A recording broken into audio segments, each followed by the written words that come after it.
online event organized by the collaboration among a total of 7 student chapters of the University of Dhaka, Bangladesh, and Jadavpur University, India. This is the first time an event of this magnitude is taking place, and we are very excited about it. The organizing student chapters of geoscience are the chapters of SPE, AAPG, SEG, and EAGE of the University of Dhaka, and chapters of SPE, AAPG, and SPG of Jadavpur University. I am Nubahu Suba Chaudhuri, one of your hosts for today's session, and I have Johur Ahmed with me, who will join us at the end of this session. And today's session will be divided into 2 parts: a lecture program followed by a quiz competition. For the lecture session, we have with us today as our guest lecturer, Dr. AKM Eahsanul Haque. Dr. Haque teaches at the Petroleum Geosciences Department of PETRONAS in Malaysia. He teaches reservoir characterization, geomodeling, well logging, and basin modeling. He is currently leading a carbon dioxide sequestration project with PETRONAS. And today he is going to discuss about carbon dioxide storage in deep aquifer systems and how to improve it with the help of machine learning. We are delighted to have Dr. Haque with us today. I'm not going to take much time away from him and go straight to the lecture session. But before that, as I said before, there will be a quiz competition after the lecture with a special twist. So stay with us till then. And in the meantime, those who want to participate in the quiz, I would suggest them to open an account in the quizzes.com, which is the platform where we are going to conduct the competition. Without further ado, let's now give the floor to Dr. AKM Eahsanul Haque. Ehsan Bhai, thank you for being here today, and you may start your presentation whenever you are ready. Hello, thanks, Suba. Good afternoon, everyone. I believe all of you can hear me clearly. Presentation. So, can you see me clearly? Yes, sir. Yes, sir. So thank you, everyone. Thank you all the student chapters. So I believe you already know the topic of today's presentation. So I'm not going to go into all the technical details of CCS, carbon dioxide capture and storage, but the key features of what can be done and how we are advancing with different technologies, that are coming on board. So without further delay, let me share my screen, and please, you can just confirm, any one of you, that if you can see my shared screen. So as you can see, the title of today's short lecture, is a very interesting topic. It's a fairly new research for all of us, especially for me, because I think Suba already briefly introduced myself. I am actually a reservoir geomodeler. I would like to call myself that, and I have been graduated from University of Dhaka. So after a long distance, working in many places, in many companies, now I've landed in PETRONAS. So I'm the assistant professor teaching and also working as a consultant for PETRONAS. So this is one of the projects that I am leading from a R&D perspective. And so let's begin, our quest with the CO2 storage. So I believe we all know about carbon dioxide. We are all hearing about climate change and all these catchphrases, catchwords of what is going on globally. Although I personally, believe that this impact of the climate change, although it is universal, it's happening globally, but the influence that different continents or different countries making into this entire climate change scenario is different. For example, if we are dealing with, say, for example, Central Asia or Middle East and we compare it with China, for sure you are going to see a marked change, like the amount of emission that Chinese have been doing, because of uh, like rapid industrial progression, revolution, whatever you might call, or even South Asia, like India has been doing a lot in terms of industrial development. Bangladesh is coming up slowly, but we are coming up. So the contribution or the level of contribution are different, but we cannot deny the fact that we are actually sharing a single planet. So although the responsibility might be more or less for different players in these entire ball game, we share the shared responsibility. So CCS, if you are not aware of this term, it's called carbon capture and storage. It is really, as I already have explained, right, in brief, that it's really vital for reducing the emissions. For what? Nowadays United Nations set by most of the member countries to reach a target where we can be net zero. We sometimes have a misconception about this term. Like sometimes we might think net zero pollution or net zero emission means we are not going to emit anything. It's not really that. We will still emit, but we will balance that. We will offset that. For example, if I emit 100 metric ton or megaton of CO2, I will also try to offset that same amount. So then it becomes net zero. I mean, like 1 minus 1 equals to 0, something like that. So it's not really stopping the emission, which is probably for next 150 years not really possible. I cannot go into details of that, because that the entire planet is still mostly driven by non-renewable fuels, like fossil fuel. So it is very difficult or at times impossible right now, with all the technologies that we have at hand, to just overnight get rid of everything and then replace this with some clean, clean amount of clean type of technology, that contributes for different type of energy solutions. So that is a very complex situation, but also it's like very minute balance. But what we have understood since the industrial revolution in late 1800 until today is we have been emitting a lot of hazardous, say for example, gas or whatever pollutant we have been emitting into the atmosphere. It could be on the surface, could be sometimes in the subsurface as well. So that is what when all the scientists across the planet, including prominent geoscientists, earth scientists, chemical applied chemists or chemical engineers, like environmentalists, a lot of professionals that are involved in this, they have come together to agree that yes, we have been emitting a lot, so probably this is the right time. Although I would say we are already late, but okay, better late than never. So we have to do something, so that if we cannot eliminate the emission, probably we can reduce the emission by offsetting. So that's what the whole thing is. If I ask you to summarize the entire CCS objective, I think it's actually on the first bullet point. So you will be very surprised to know that by now, almost 260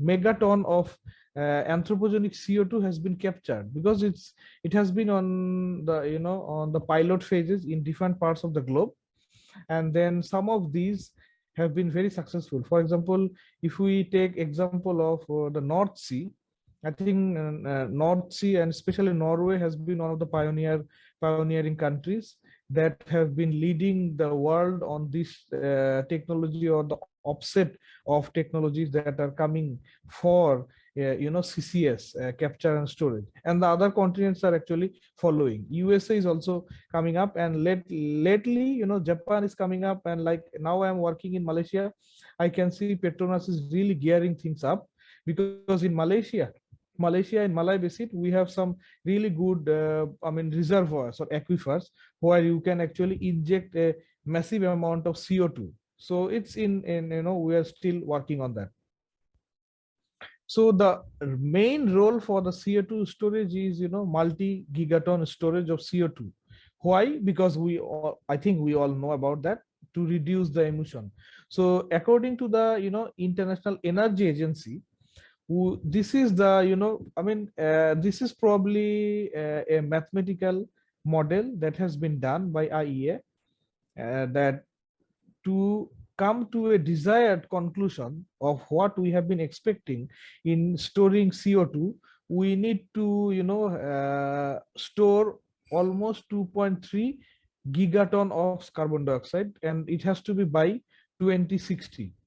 And to meet the climate target, the IPCC model also tells us that, around 1200 gigaton of CO2 should be stored by 2100. So you might say, okay, it's 2100, but it's not really that far, because we are 2020, will be 2023 in 2 days time, 3 days time. So we're not really that far. So it's a tough job that we all have to abide by, and the work is underway. Although it's still really slow, if you compare all the continent, the effort of the continent still on a very primitive stage, but it is, getting pace compared to 10 or 15 years before. So this is where the research or the R&D efforts of CCS and everything comes up. So before that, I think I should just briefly tell you guys, what CCS is, capture and storage. So as I believe most of our participants are from earth science background, or probably subjects related to or relevant to earth sciences, that CCS has different components. Like there's one component called capture, so the capturing part is not really, as geologists or as earth scientists, we are not really that much included into that capturing part, but the storage part is where the earth scientists or geologists are mostly going to be involved, and already are involved, where a lot of subsurface informations are required.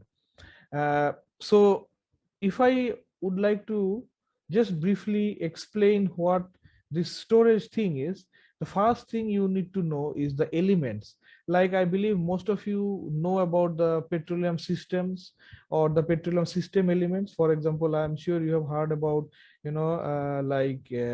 source rock, reservoir rock, how the trapping is going on, the sealing mechanism. So similar to that, for CO2 storage, we also need some components or geological elements.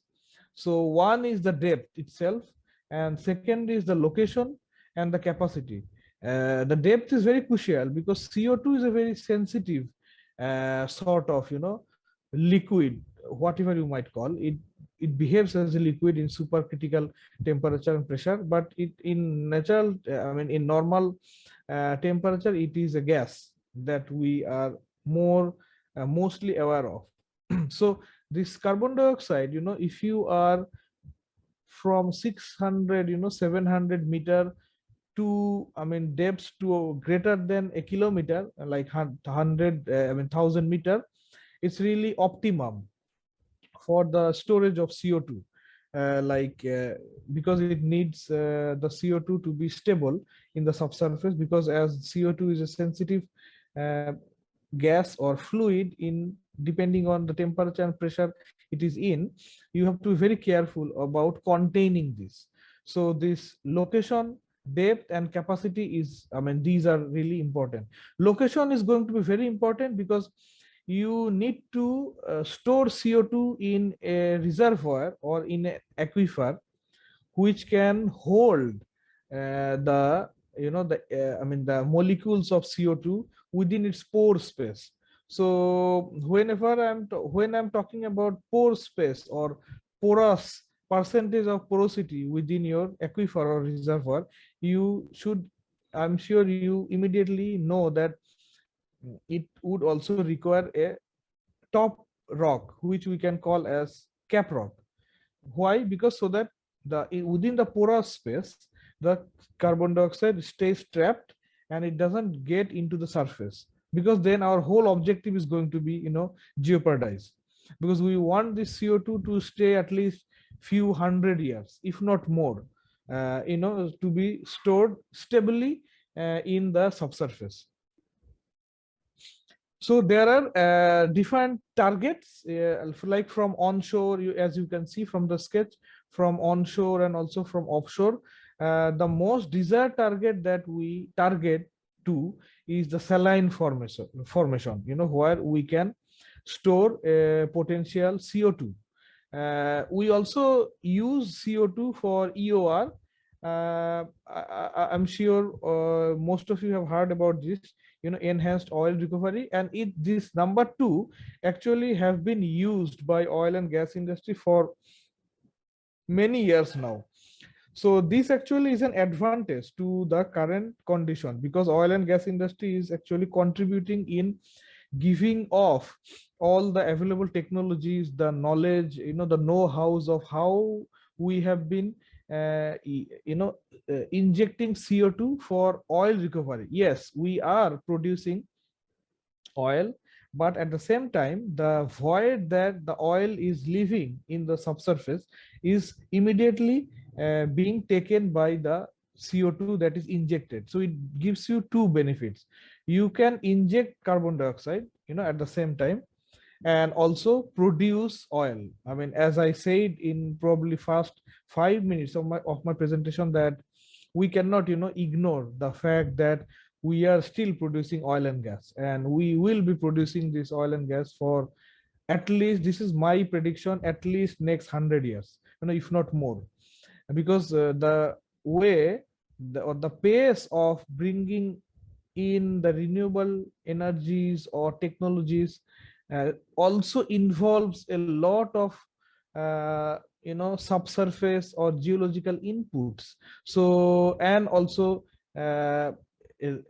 energy that needs to be used for developing renewable energy is also being supported by non-renewable energy. So it's a very peculiar situation that we are facing at this point of time. So as I said, we are not going to be eliminating non-renewable fuels for, anytime soon, but we are actually coming up really with solid technologies.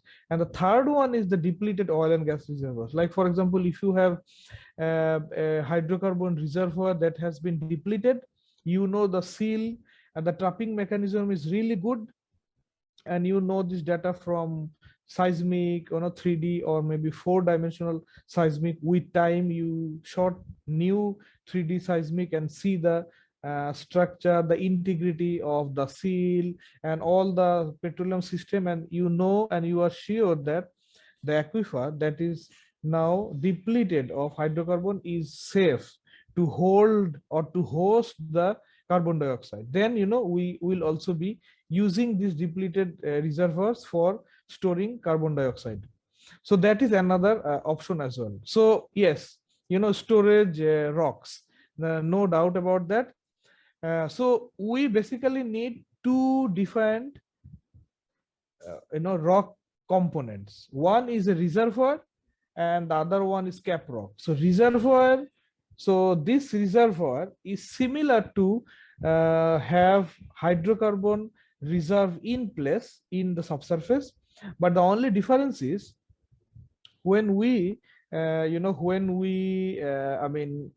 produce hydrocarbon, we actually produce the hydrocarbon for porous, mostly from porous permeable rocks. We have exceptions like in shale oil or something. I'm not going to go into that, but in general, we look for porous permeable rocks. So for CO2 storage, it's a good thing that we also came up on the same point, that for CO2 we also need similar type of rocks. So ideally sandstones or carbonates, because sandstone is porous, carbonate also have secondary porosity, permeability, so it can store CO2, and it can only be ensured if we have a good cap rock, so that the CO2 is stored and sealed and does not go into the shallower levels. For example, I don't want my groundwater level to be contaminated by CO2 that is seeping from deeper layers, right? So in this image is taken from University of Arizona. So like just this is Grand Canyon. This one is just to tell you that in a vertical stack we do have and also in the subsurface same representation can be seen, where you might have reservoirs and cap rocks one after another. So you might have multiple stacks of reservoirs capped by a cap rock. Like for example, you see above the conformity we have a sandstone. So in Grand Canyon they call it tepid sandstone, and then on this sandstone we have this bright angel shell, which is a regional seal. So if you want to store carbon dioxide in your basin, for example, the basin could be anywhere, like Bengal basin or Malay basin or any basin in where you think you have a potential of storing CO2, you need to consider these facts. And what data can help us, like 3D seismic, if you are lucky. If you are not really lucky, okay, you can use 2D as well. Some, if you had some earlier drilling wells and other data of subsurface can also be really handy. And then we use all this data in three-dimensional models. And nowadays, as I am presenting or trying to at least introduce you guys with this, is the machine learning techniques. There are actually many techniques, machine learning techniques that we can use, like neural network is one of the prominent ones that can be used for lithology detection. We can train images, and at the same time we also can use conventional softwares that we use for oil and gas exploration and development, and we also can train images to detect lithologies that is potential for storing my CO2. So the experiences that we have for CO2, so you can see many prominent basins. So South America, so the Snowfit, so this one is probably, these two are the most prominent case studies now for the other continents to follow as role models, where Norwegian companies have been successfully injecting CO2. But you can see the depths are different. Like for Sleipner, the depth is from like 800-900 meter until 1500 meter, 2000 meter, 2 kilometer. But for the other field, it's a bit deep.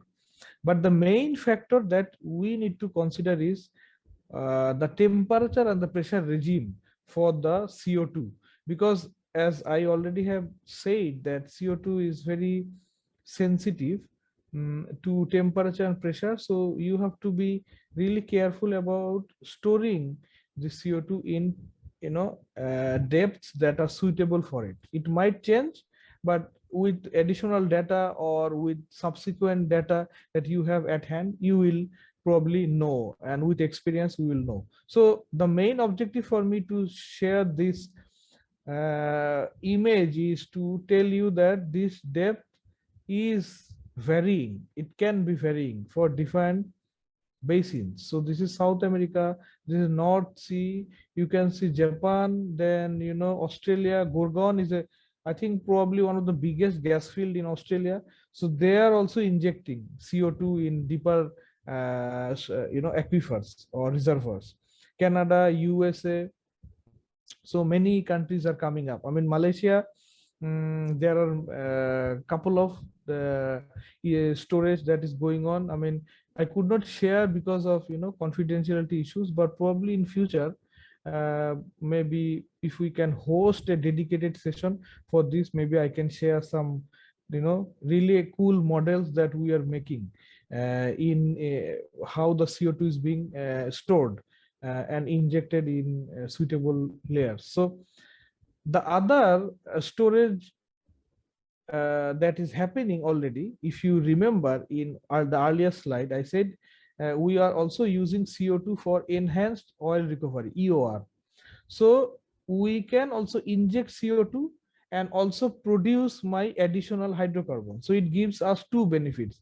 I get revenue from producing oil, and I also contribute in injecting CO2 into a I mean favorable zone or layer. So we purchase the CO2 from the companies that are producing CO2, and then we inject it, and then I mean it reacts with the fluids in that particular aquifer, and there are some tests that we do, and then there are some physiochemical I mean experiments that are actually needed for ensuring that this is the zone where I want my CO2 to be stored, and I am sure of a good seal on top of it. So on top of this zone, so that it does not, I mean, leak into the surface.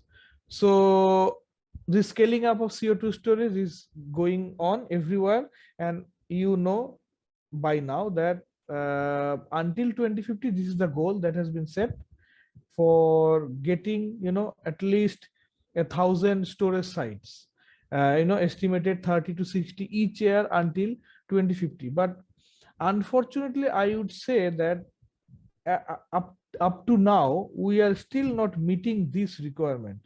So this one is something that the researchers or those who are working in this particular field have to look into, so that we can find a solid solution into storing the CO2 in a economic way, and also in an efficient way. So this is where the scaling up is required, and it's underway. It's happening in many places. Still, in the developed part of the world, I mean the US, Norway, UK, EU, Australia, Japan, Malaysia is one of the biggest players now coming up in Asia. So, and PETRONAS is going to be leading that for this region. And PETRONAS, we are actually doing some really cool research projects with some other companies as well. And there are a lot of technology sharing that is happening. So it's a very interesting time. So there are some myths about CO2. I'm sure we have heard about it. You have heard about it at some point in your educational career or professional career, that CO2 storage might not work. It's an unproven technology. Probably we don't have enough storage space to store the CO2. The CO2 might leak. Whether or not whether we will have a specific regulation in place for storing CO2, it might be complex, or who is going to be responsible for CO2 when it is stored underground. So all these myths are in the public domain, and some of these are actually facts. I would not say true or false, but some of these are facts. Like as the technology is fairly new, there are issues that are being tested now. But in the later slides, you probably will see that how we are clearing things up for making a good pathway for CO2 storage. So this one is the most probably staggering statement, that CO2 storage is actually happening as we speak. So already 260 million tons of CO2 has been injected underground, which is a good news, although it's nothing compared to the amount that is we all experiencing for contributing to temperature rise, like climate change. But we are, coming up with technologies that are already storing this amount. So that means the pathway is being created, and probably the future is bright. And as technology is emerging, we have lot of physical technology, and we also have lot of soft technology, like technologies like machine learning, big data, where we are creating, or we are experiencing subsurface in a very different way, in a very reliable way compared to the past. So that is contributing for the CO2 current storage that is being happened. So the global potential storage resources, and also that are being currently stored, you can see the blue is the high confidence. So why it is high? Because some of these areas are already being storing CO2. Except there are a couple of states in USA where, because of CO2 storage, they have experienced subsidence. So we are not going to discuss about that. That's a different problem that needs to be resolved. But generally, in European Union and in North America, we have most of the CO2 storage resources with high confidence because of practicality. They have been injecting and they have tested for many years now. And you can see this is where I am working now, and Southeast Asia, low confidence. But it is like low to medium confidence. And why the general map is still with low confidence is because we have not done a lot of studies on the subsurface of this area. Like you see, Bengal Basin, Bangladesh, India, this part is very low confidence. But don't be misled by this, that we don't have prospect. This one is because we have not explored this opportunity yet. I have seen an IEA report. Like yesterday, I was going through some reports. So I saw that in one of the IEA report, they are actually saying the Bengal Basin has very high chance of having good potential for CO2 storage, but not confirmed yet. That is why in the ultimate map generation, we are still globally saying that this area is with very low confidence. So I'm sure there will be opportunities that can come into locations like this, or in Africa. For Russia, the data for Russia, the data is very limited, so we are not really sure of how much is being stored or what are the tests that have been done by them. But this is the current scenario of the entire globe with the continents that you can see. So in terms of monitoring technologies, we have a lot of technologies. So I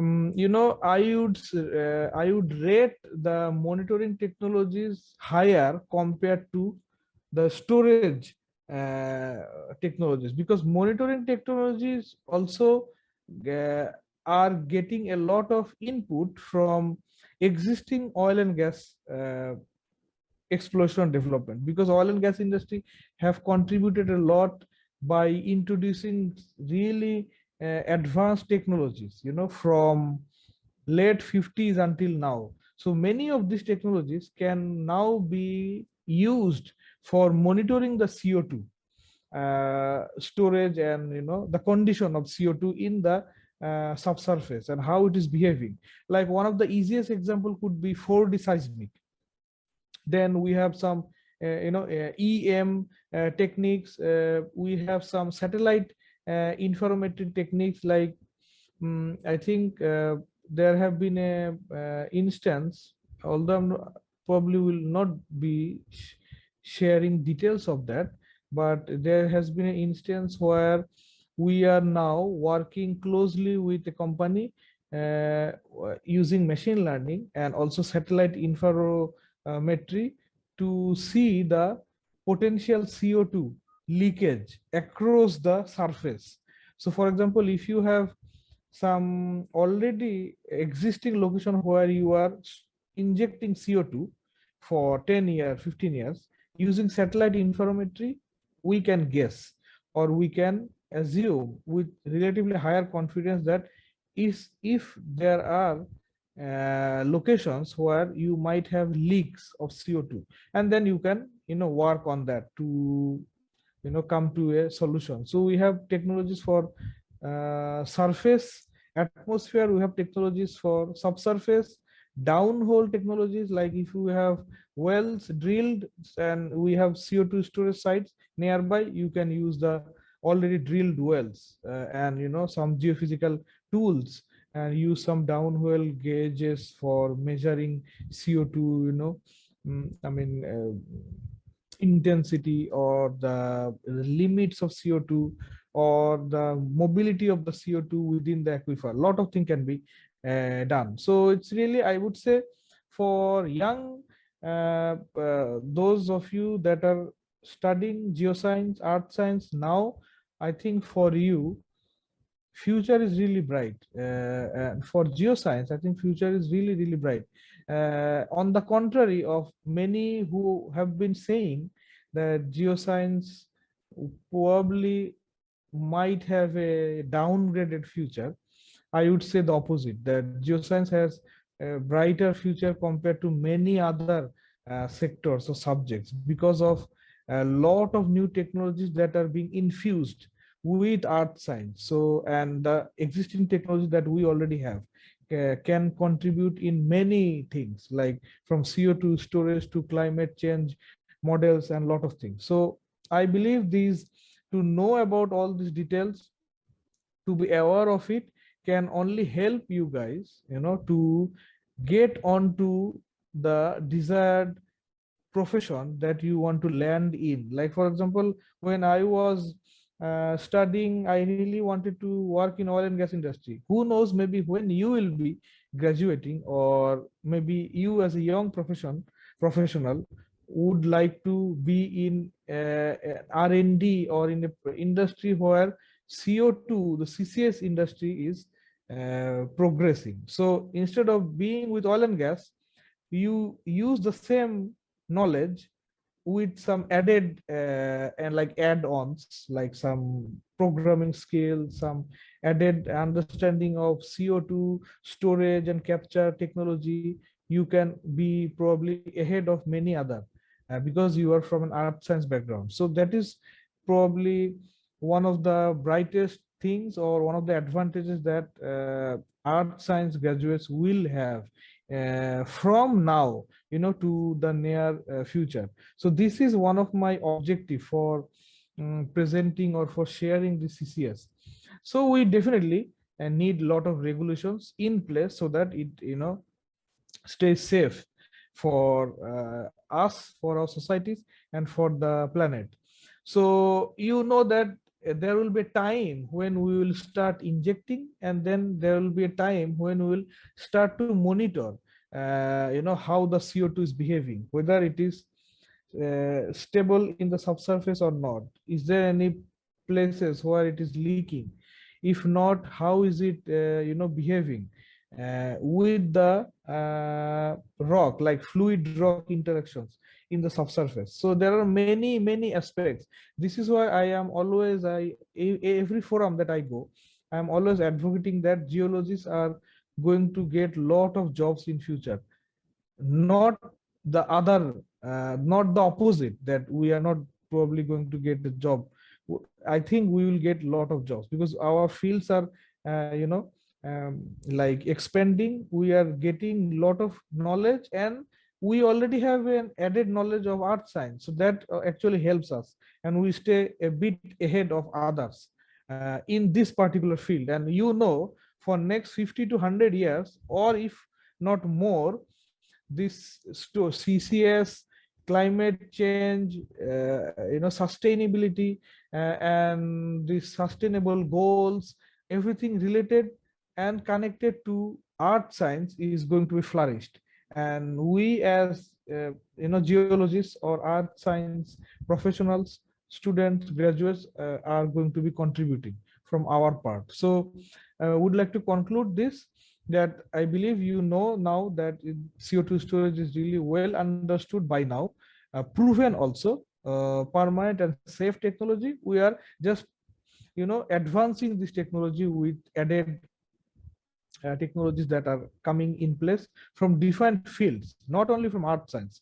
We might have a discovery, or we might have a new invention in programming or in computer engineering. We are adopting that in earth science. We are adopting that for subsurface realization. So this is how all these subjects are interacting nowadays, and this is where I am really hopeful of the future of geoscience into contributing to the CCS activities for future.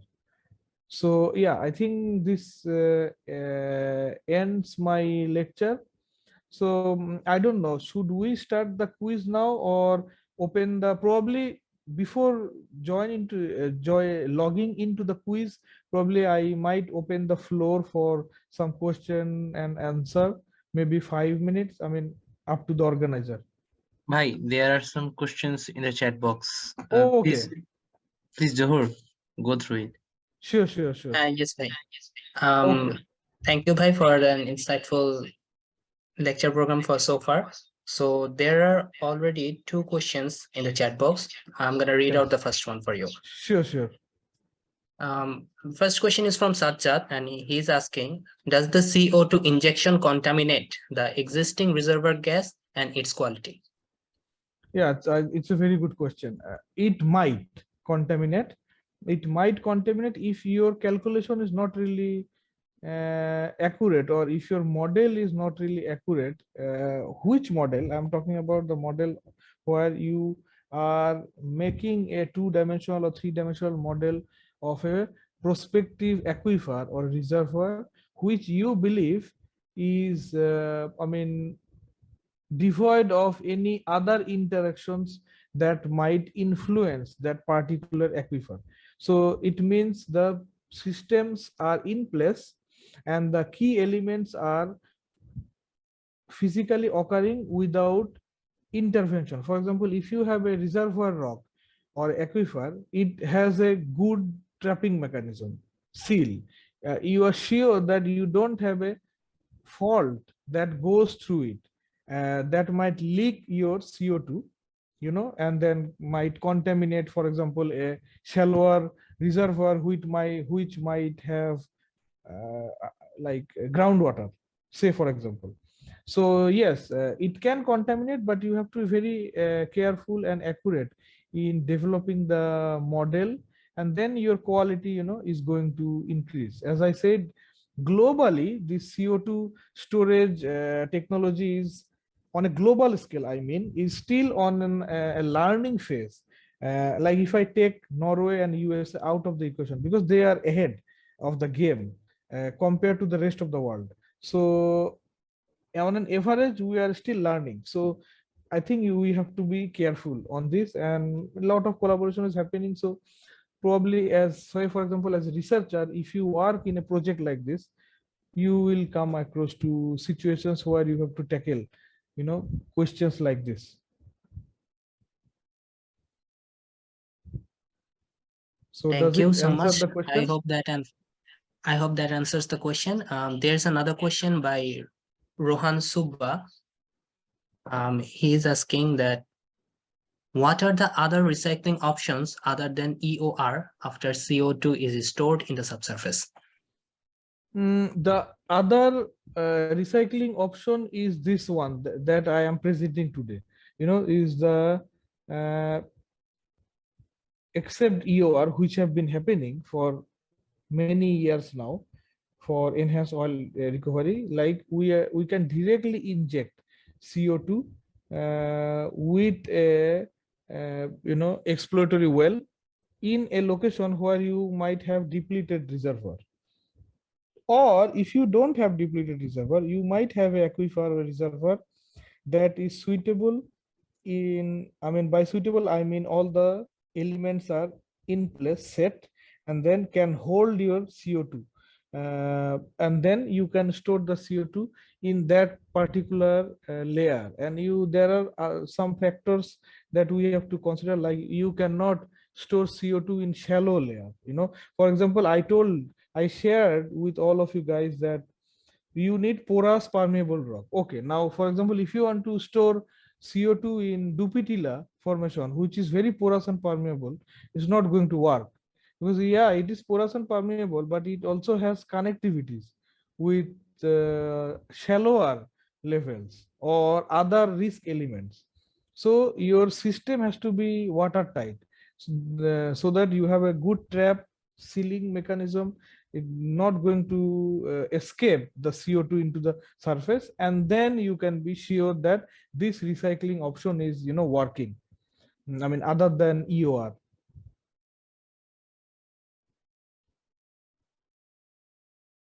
Okay, and Rohan further asks us another question. Yes. He's asking, if CO2 can be stored for about 100 years in the subsurface zone, what Yes. would be the possible means to mitigate after the time span of the storage is reached? Can you repeat the last part of the question? Sure. What would be the possible means to mitigate Yes. after the time span of the storage is reached? I think he's talking about the limit of the storage. Okay, like for example, after 100 years, what is going to happen? Something like that, right? Yes. Yes, Yeah, I think so. I think this is also something that the experts or the researchers are deeply exploring and talking about.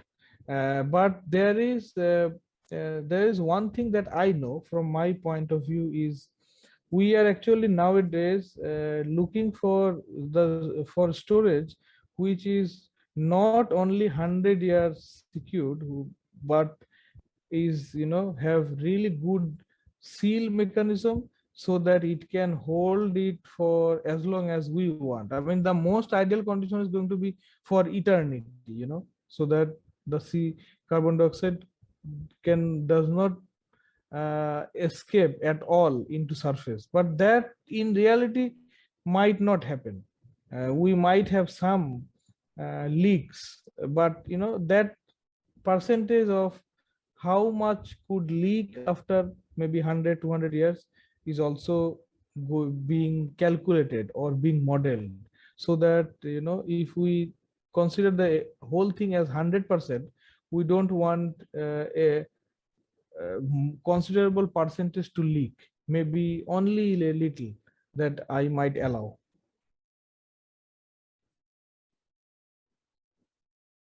Okay, I guess that answers the question, Rohan. There's another question by Shobhajit Ghoshal. He's Yeah. asking, in which form does the CO2 remains in the reservoir?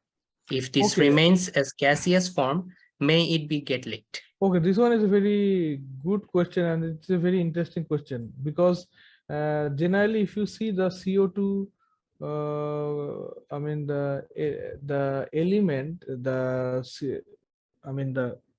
situation that CO2 is when it is underground or when it is under certain temperature pressure, the same CO2 will behave differently with different type of temperature regime and pressure regime. Like if you bring the CO2 in like -20 30, behaves as a like a liquid, and in the temperature like we are in 20s 30s, it behaves as a gas. Like in the subsurface, for example, that is why we are always worried, or we are always concerned about this particular physical realm of where we are storing our CO2 or will be storing.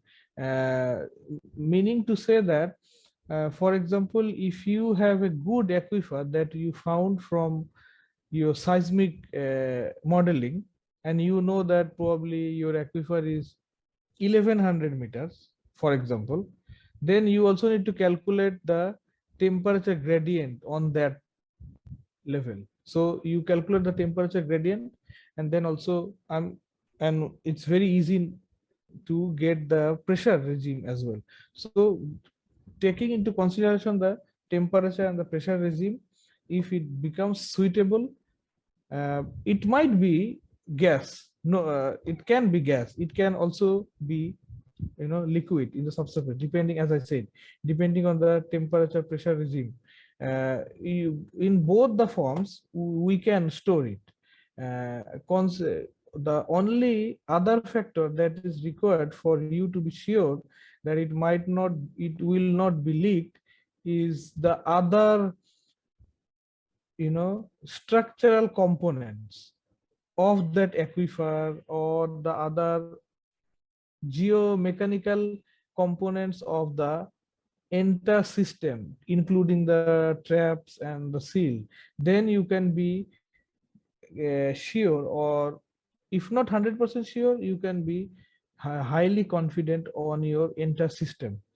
And then you know whether it might be leaked or not. And if it does not leak, then you start to slowly inject CO2 and immediately start to monitor how the CO2 is behaving. And then we monitor it with time, with shooting new seismic, maybe in 1 year, 5 year time, to see how the situation is for the CO2. And then you advance yourself with that. Okay, thank you. And there's another question from Arindam De. Sure. He's asking, what are the safety measurements we have to take in consideration while using CCU technology? Okay, I think right now there are a lot of safety measurements that we can take. I am still sharing the slide. If you see the monitoring technologies, this technology that have been evolved is all actually contributing to monitor the risk elements of CO2 being.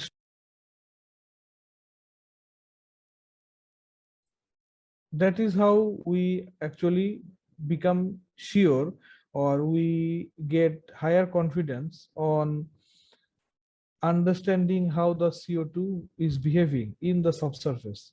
And there's another aspect of it, like the CO2 that is behaving on the surface, before injecting into, can also be monitored. Like I said, using satellite interferometry, we can blend, like interferometry blending with machine learning, we can really accurately guess the concentration of CO2, and then how we can collect that, purchase that if it is close to an industrial site, and then inject that. So all these are within that risk element, and monitoring those elements for storing CO2 can be done.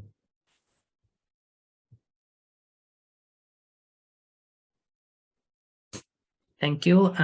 If there are any more questions, please, you can turn on your mic and ask our lecturer directly.